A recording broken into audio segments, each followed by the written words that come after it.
សួស្តីឥឡូវយើងជួបគ្នាម្ដងទៀតនៅក្នុងមេរៀន DeFi in-depth tutorial នៅក្នុងវីដេអូនេះគឺយើងចូលទៅផ្នែកទី2នៃ effect គឺ style option អញ្ចឹងនៅក្នុងនេះខ្ញុំអាចប្រាប់ថាយើងអាចបែងចែកចេញជាពីរ part បានន័យថាយើងមាន option មួយដែលអាចយើង control នៅក្នុងនោះហើយយើង render ដូចមក option មួយទៀតគឺ affect ជាមួយនឹង final render បានន័យថានៅពេលដែលយើង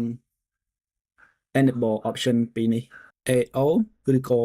Shaded AO option គឺតាក់ទងជាមួយនឹងអាចនិយាយបានថាជា context shadow រវាង element នៅក្នុង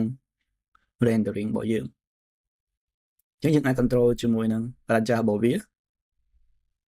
350យើងឃើញបែបហ្នឹងនៅពេលដែលយើងអស់វាឲ្យកាន់តែច្រើនគឺ shadow របស់វាគឺ split កាន់តែខ្លាំងអញ្ចឹងវានឹង cover ស្ទើរតែពេញ model របស់យើងអញ្ចឹងតម្លៃរបស់វានេះគឺយើងអាច preview មើលបានតាមលក្ខខណ្ឌជាក់ស្ដែងបែបហ្នឹងអញ្ចឹងក៏អាចវាយតម្លៃលេខបានដែរអញ្ចឹងនៅក្នុង DeFi render យើង double click ទៅយើងអាចវាយតម្លៃលេខឲ្យវាបាន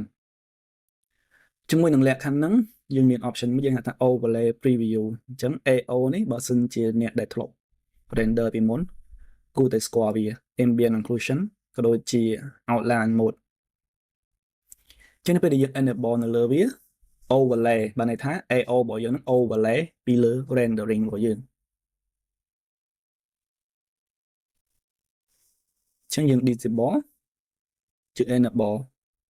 អញ្ចឹងគឺវា add ជាលក្ខណៈ context shadow នៅពីលើហ្នឹងហើយជាទូទៅ option ហ្នឹងគឺយើងប្រើវានៅក្នុង Photoshop យើងអាច preview បានហើយនៅក្នុង rendering នេះ image របស់វាកន្លែង channel option នេះយើងនឹងឃើញមាន option Shaded និង AO អញ្ចឹងពីរហ្នឹងវាជាប្រភេទ render element ដែលយើងយកវា combine នៅក្នុង Photoshop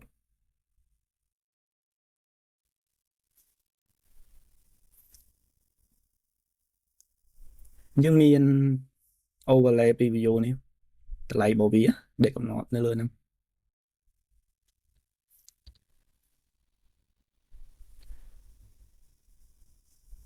អញ្ចឹងយើងបិទ option ហ្នឹងចោលសិននៅក្នុង Shaded នេះដូចខ្ញុំបញ្ជាក់មុនហ្នឹង option ពីរហ្នឹងគឺវារបស់វាគឺយើងប្រើវានៅក្នុង post production នៅក្នុង Photoshop Shaded នេះជាទូទៅយើងកុំមកប្រើវា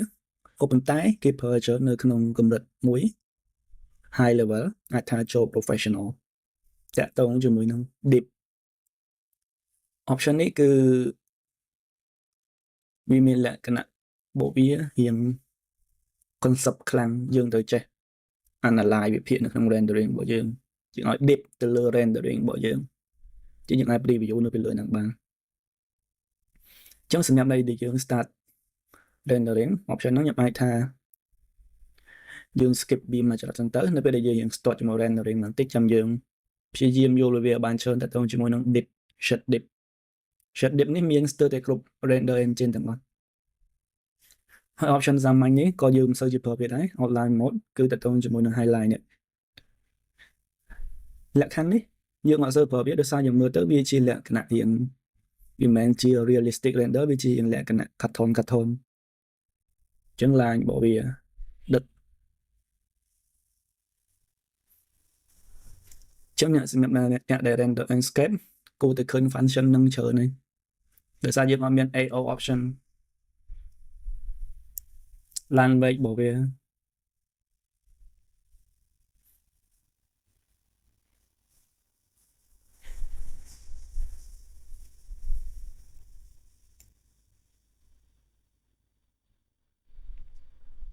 អញ្ចឹងសរុបមកវិញនៅក្នុង option នេះអ្វីដែលខ្ញុំ recommend ឲ្យយើងសម្រាប់អ្នកដែល start ស្វែងយល់ពី DeFi គឺ focus ជាមួយនឹង AO option ខាងក្រោមនេះយើងអាច play ជាលក្ខណៈ style របស់យើងបាន change with distance Shaded នេះនៅពេលដែលយើង start ជាមួយនឹង rendering គួរសមយើងគួរតែព្យាយាម improve ជាមួយនឹង Shaded ម្ដងទៀតហើយ option នេះបញ្ជាក់ឡើងវិញគឺវានៅក្នុង render element របស់ DeFi render